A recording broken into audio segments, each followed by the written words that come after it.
En avant-première, nous avons pris le volant de la nouvelle Mégane E-Tech, qui sera commercialisée en février 2022. Un essai prometteur de la version EV60 de 218 chevaux qui donne une idée de ce que sera la mission Renault de zéro. La Volkswagen ID.3 n'a qu'à bien se tenir. Négocier un virage technologique et chercher de nouveaux clients tout en conservant les fidèles de la marque, telle est la mission de la Mégane E-Tech. L'auto, 100% nouvelle et 100% électrique, soulève forcément un grand nombre de questions. C'est d'ailleurs pour cette raison que Renault a tenu à conserver ce patronyme que tout le monde connaît, l'idée étant de rassurer et faire le lien entre le monde automobile contemporain et celui de demain. Ce petit SUV s'appelle bien Mégane, mais il est plus court et plus bas que le Captur, 4,21 mètres de longueur, moins 2 cm, et 1,50 mètres de hauteur, moins 8 cm. En revanche, il dispose d'un empattement plus grand de 6 cm, 2,70 mètres, et promet une belle habitabilité tout comme un coffre-fort correctement taillé. Il va donc cohabiter avec le compact du même nom, que l'on connaît depuis 26 ans, mais dans une autre catégorie. Puis, à l'horizon 2025, la Mégane 4 a abandonné ses moteurs thermiques pour entrer dans le monde de l'électrification. D'ici là, la version E-Tech, 100% électrique, aura préparé les esprits. 4 mois avant son lancement, nous avons pris en main la nouvelle Renault Mégane E-Tech électrique pour un premier galop d'essai. Prix et autonomie Mégane électrique. Le constructeur français n'a pas encore communiqué les tarifs. Pour rester crédible jusqu'au compte tenu de sa taille modérée, cette voiture devrait pouvoir s'afficher en entrée de gamme sous la barre des 30 000, bonus de 6 000, montant au 30 juin 2022, compris. Ce qui fait une estimation à 34 500 avec la batterie de 40 kWh. À titre de comparaison, un Peugeot E 2008 doté d'une batterie de 50 kWh, mais d'une autonomie rendue étriquée par sa consommation excessive, est actuellement proposé à partir de 36 800, hors bonus. Notre Mégane E-Tech d'essai, équipée de 60 kWh de cellules, pourrait quant à elle dépasser les 40 000 selon le niveau de finition, ce qui sera le cas de la version iconique qui nous a été déléguée. Côté autonomie, la petite batterie promet 300 km, avec un moteur de 130 chevaux, contre 450 km pour la grande, et 218 chevaux sous le capot. À noter que le chargeur embarqué haute performance, capable de converser avec les bornes 11 kW et 22 kW, reste en option quelle que soit la batterie choisie. La Renault Mégane E-Tech 2022 accepte une charge à 130 kW en courant continu, ce qui lui permet de récupérer 195 km d'autonomie, en 30 minutes. Au volant, l'expérience utilisateur commence à l'approche, quand les poignées avant affleurantes se déploient. L'ouverture de la porte libère un habitacle digital et laisse entrevoir une bonne qualité de finition à bord de cette Mégane E-Tech. Le compteur se prolonge vers la droite et se confond presque avec un second écran, dont le bord supérieur est au même niveau. En revanche, la dalle numérique descend très bas, jusqu'à un espace de chargement par induction. Mal placé, trop bas, cet ensemble n'est pas la meilleure idée de Renault. Cela oblige même à quitter la route des yeux pour régler la climatisation. En revanche, la définition des écrans est très bonne. Ça change de ce que l'on peut voir à bord de certaines Citroën, DS, Peugeot et Opel notamment. La mise en route ne pose pas de problème particulier, même si le levier de vitesse, situé derrière le volant comme sur une Tesla modèle 3, n'est pas très pratique à manipuler.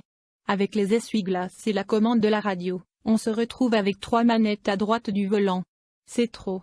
Il y a aussi 2 palettes qui permettent d'ajuster la puissance de régénération selon 4 niveaux, depuis la roue libre, jusqu'à un franc ralentissement. Mais l'arrêt total à une pédale n'est pas possible. Essai de la Mégane électrique avec batterie de 60 kWh puissance de 218 chevaux. Le volant carré, orné du nouveau logo Renault, transpire la qualité et la volonté d'offrir autre choisi. Les différents modes de conduite du système multisens se pilotent depuis un bouton placé à l'intérieur de la jante du volant, ce qui donne une touche sportive à l'ensemble. D'ailleurs, les accélérations départ-arrêté et les reprises autour de 80 km/h font aussi penser à une voiture de sport. Cependant, la vitesse maxi est limitée à 160 km/h. Qui veut aller loin ménage sa batterie. Bon point côté comportement routier, la voiture est agile, ne fait pas oublier son poids mais témoigne de progrès dans la matière. La tenue de route est étudiée avec finesse, et la filtration se montre même si elle apparaît parfois un peu rigide. Lorsque le rythme s'accélère, on remarque que l'ensemble est bien tenu. Le pack du batterie fait corps avec le châssis, et cela se ressent. Le moteur électrique est guidé à l'avant, de manière traditionnelle, sous le capot. Renault a préféré cette architecture à une implantation directe sur le train arrière, comme à bord de la Volkswagen ID.3, pour limiter la longueur des câbles et pouvoir imaginer un système de refroidissement en cours. Le seul bémol de ce choix technique, c'est que l'espace de rangement espéré sous le capot n'existe pas. À 80 km/h, la majeure partie des bruits aérodynamiques provient des rétroviseurs, l'habitacle est bien insonorisé, et les grandes roues ne détectent pas de remontée sonore. D'une manière générale, on voyage en silence à bord de ce modèle zéro émission de nouvelle génération. La direction constitue l'une des belles réussites du chapitre conduite. Très agréable, précise et orientée plaisir, elle présente un calibrage qui devrait presque oublier que l'on roule à bord d'une voiture électrique, aux commandes souvent un peu artificielles. D'ailleurs la pédale de frein, elle aussi, donne le change. Sur ces points, les progrès réalisés sont importants. Un mot sur la consommation, enfin, qui nous a paru bien maîtrisée sur notre modèle d'essai. Annoncé au maximum à 16,1 kWh en 100 km selon les normes WLTP, cette valeur semble réaliste puisque nous avons même consommé un peu moins en conduite normale et jusqu'à 20 kWh sur un rythme rapide des en à kilomètres de caisse que repoussant 80 km/h versé le doubleur. Ces performances énergétiques ont généré les progrès réalisés en matière de gestion des systèmes. Les avancées concernent non seulement la partie batterie et cellules, qui échappe au constructeur, mais aussi le logiciel de gestion de l'ensemble, qui est développé en interne. Celui-ci joue à la fois sur l'agrément de conduite et sur toutes les lois de fonctionnement qui font que la consommation, et l'autonomie qui en découle, est d'un meilleur niveau. Les sièges avant sont correctement dessinés et offrent un confort appréciable. Ils étaient à réglage électrique sur notre modèle d'essai. La commande de boîte de vitesse est placée à l'arrière du volant. Elle multiplie les manettes et n'est pas pratique à utiliser. C'est l'un des défauts majeurs de cet habitacle. Le coffre propose un volume de 440 litres, il convient d'ajouter 22 litres sous le plancher. C'est peu ou prou la même choisie que sur un Captur. Concours, c'est là une grande question puisqu'en France cette voiture est une première, du genre. Chez Citroën, la EC4 est plus grande, moins performante et moins à droite, mais peut-être plus moelleuse, sur route.